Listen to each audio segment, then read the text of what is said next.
Furniture വിപണന രംഗത്ത് 13 വർഷത്തിലധികം നിലമ്പൂരിൽ പുതുമയുടെ പ്രൗഢ വിസ്മയം ഒരുക്കിക്കൊണ്ട് വിശ്വസ്തയോടെ പ്രവർത്തിച്ചു വരുന്ന new Rajadhani furniture Keerthippadi Nilambur. Classic Hodgkin lymphoma എന്ന ക്യാൻസർ പിടിപെട്ട് 1.5 വർഷമായി ചികിത്സയിലുള്ള മമ്പാട് ടാണയിലെ എരഞ്ഞിക്കൽ മോയിൻകുട്ടിയുടെ ഭാര്യ നഫീസ സുമനസ്സുകളുടെ സഹായം തേടുന്നു. ചികിത്സയ്ക്ക് ആവശ്യമായ ഫണ്ട് കണ്ടെത്താൻ എല്ലാവരും സഹകരിക്കണമെന്ന് ചികിത്സാ ധനസഹായ കമ്മിറ്റി ഭാരവാഹികൾ വാർത്താ സമ്മേളനത്തിൽ അഭ്യർത്ഥിച്ചു. നാട്ടിലെ എല്ലാ രാഷ്ട്രീയ സാംസ്കാരിക രംഗത്തുള്ള മുഴുവൻ ആളുകളും കുടുംബശ്രീ പോലുള്ള പ്രസ്ഥാനങ്ങളൊക്കെ തന്നെ ചേർന്ന് ഒരു കൺവെൻഷൻ ചെയ്യുകയും അതിൻ്റെ അടിസ്ഥാനത്തിൽ ഇപ്പോൾ അവർക്ക് മെഡിക്കൽ വിഭാഗത്തിൽ നിന്ന് കിട്ടിയുള്ള അറിയിപ്പ് ഒരു 15-20 ലക്ഷം രൂപ ഈ ചികിത്സക്കായി ചെലവ് വരുമെന്നാണ് അറിയിച്ചിട്ടുള്ളത്. അത് നമ്മുടെ സാധാരണ മെഡിക്കൽ കോളേജിലൊന്നും ചികിത്സയില്ല, പുറത്ത് വേണം ഈ ചികിത്സ നടത്താൻ. അപ്പോൾ ഇത്രയും വലിയൊരു സംഖ്യ സ്വരൂപിക്കുക എന്നുള്ളത് ഈ ഒരു കാലത്ത് വലിയ പ്രയാസമാണ്. അപ്പോൾ നാട്ടുകാർ ഇതിനൊരു കമ്മിറ്റി ഉണ്ടാക്കി ഇതിൻ്റെ ചെയർമാനായി നാട്ടിലെ പ്രമുഖനായിട്ടുള്ള എൻ അശോകൻ ചെയർമാനും അതുപോലെ തന്നെ പരി നൗഷാദ് മാസ്റ്റർ അതിൻ്റെ കൺവീനറും ആയിക്കൊണ്ട് ഈ കമ്മിറ്റി പ്രവർത്തനം ആരംഭിച്ചു. ഇതിൻ്റെ സൗത്ത് ഇന്ത്യൻ ബാങ്കിൽ ഒരു അക്കൗണ്ടും ഒക്കെ തന്നെ എടുത്തു. ഇതിൻ്റെ തുടർപ്രവർത്തനമായി മുന്നോട്ട് പോവുകയാണ്. നാട്ടിലെ മുഴുവൻ ആളുകൾ എല്ലാ സുമനസ്സുകളും ഇവരുടെ ജീവിതം തിരിച്ചു കിട്ടുന്നതിന് വേണ്ടി അവരുടെ അസുഖം പൂർണ്ണമായി ഭേദമാകുന്നതിന് വേണ്ടി ഈ ചികിത്സയുമായി സാമ്പത്തികമായി നല്ലതുപോലെ സഹായിക്കണം. നാട്ടിൽ നിന്നും നല്ലതുപോലെ പിന്നതിന് മുമ്പ് കിട്ടിയിട്ടുണ്ട്. ഇവരുടെ ജീവൻ രക്ഷിക്കാൻ ആവശ്യമായ ചികിത്സാ ധനസഹായത്തിന് നാട്ടുകാരുടെ എല്ലാവരുടെയും സഹകരണം ഉണ്ടാകണമെന്നാണ് ഇതുമായി ബന്ധപ്പെട്ടുകൊണ്ട് അറിയിക്കാറുള്ളത്. ക്ലാസിക് ഹോഡ്കിൻ ലിംഫോമ എന്ന ക്യാൻസർ പിടിപെട്ട് 1.5 വർഷമായി നഫീസ ചികിത്സയിലാണ്.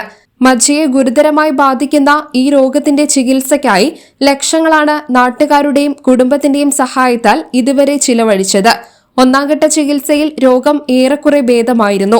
എന്നാൽ 56-കാരിയായ നഫീസയുടെ കഴുത്തിൽ വീണ്ടും ക്യാൻസർ കോശങ്ങൾ വളർന്നു. ഇതോടെ മജ്ജ മാറ്റിവെക്കണമെന്ന് കോഴിക്കോട് ഗവൺമെന്റ് മെഡിക്കൽ കോളേജിലെ ഓങ്കോളജി വിഭാഗത്തിലെ ഡോക്ടർമാർ നിർദ്ദേശിച്ചു. ഇതിന്റെ അടിസ്ഥാനത്തിൽ മജ്ജ മാറ്റിവെക്കുന്നതിന് മുൻപുള്ള ഇമ്മ്യൂണോ തെറാപ്പി മെഡിക്കൽ കോളേജ് ആശുപത്രിയിൽ വെച്ച് നടന്നുകൊണ്ടിരിക്കുകയാണ്. അടുത്ത 6 ആഴ്ച കൊണ്ട് ഇമ്മ്യൂണോ തെറാപ്പി അവസാനിക്കും. ഇതോടെ മജ്ജ മാറ്റിവെക്കുന്നതിനുള്ള തീയതി നൽകും. ഇമ്മ്യൂണോ തെറാപ്പി അവസാനിച്ച് 2 ആഴ്ചയ്ക്കകം മജ്ജ മാറ്റിവെക്കുന്നതിനുള്ള നടപടികൾ തുടങ്ങും. സർക്കാർ മെഡിക്കൽ കോളേജ് ആശുപത്രികളിൽ മജ്ജ മാറ്റിവെക്കുന്നതിനുള്ള സംവിധാനം ഇല്ലാത്തതിനാൽ മജ്ജ മാറ്റിവെക്കുന്നതിനും അതിനുശേഷമുള്ള ചികിത്സയ്ക്കുമായി 20 ലക്ഷം രൂപ ചെലവ് കണക്കാക്കുന്നു. ഇത്രയും തുക കണ്ടെത്താൻ നഫീസയുടെ കുടുംബത്തിന് കഴിയില്ല. കൂലിപ്പണിക്കാരനായ മോയിൻകുട്ടിക്ക് 4 പെൺമക്കളാണ് ഉള്ളത്. ഈ സാഹചര്യത്തിൽ നഫീസയുടെ ചികിത്സയ്ക്കാവശ്യമായ പണം കണ്ടെത്തുന്നതിനായി മമ്പാട് ഗ്രാമപഞ്ചായത്തിലെ എല്ലാ രാഷ്ട്രീയ മത സാമൂഹിക സംഘടനകളും നാട്ടുകാരും ചേർന്ന് എരഞ്ഞിക്കൽ നഫീസ മജ്ജ മാറ്റിവെക്കൽ ശസ്ത്രക്രിയാ ഫണ്ട് എന്ന പേരിൽ കമ്മിറ്റി രൂപീകരിച്ചിട്ടുണ്ട്. AP അനിൽകുമാർ MLA മുഖ്യ രക്ഷാധികാരിയായും ഗ്രാമപഞ്ചായത്ത് president Sreenivasan, vice president Umaimath, Muslim League panchayat president Punnappala Abdul Kareem, Congress മണ്ഡലം president Panthar Muhammad, CPM local secretary A Ayyappan, Razak Kavatt, CPA Shukkoor, CH Musthafa, CDS president Shifna എന്നിവർ രക്ഷാധികാരികളായും N അശോകൻ ചെയർമാനായും പരി നൌഷാദ് മാസ്റ്റർ ജനറൽ കൺവീനറും ട്രഷററായി K അബ്ദുസലാം, വൈസ് ചെയർമാൻമാരായി TP Abbas, PP Mehaboob, TP Usman, joint കൺവീനർമാരായി അഷറഫ് ടാണ, മുജീബ് കാഞ്ഞിരാല ഉൾപ്പെട്ട വിപുലമായ കമ്മിറ്റിയും രൂപീകരിച്ചിട്ടുണ്ട്. കമ്മിറ്റിയുടെ പേരിൽ south Indian bank Mambad Pullippadam ബ്രാഞ്ചിൽ ജോയിന്റ് അക്കൌണ്ടും തുടങ്ങിയിട്ടുണ്ട്. 0888-3000004786 എന്നതാണ് account number. IFSC code SIBL 00008888 എന്നതാണ്.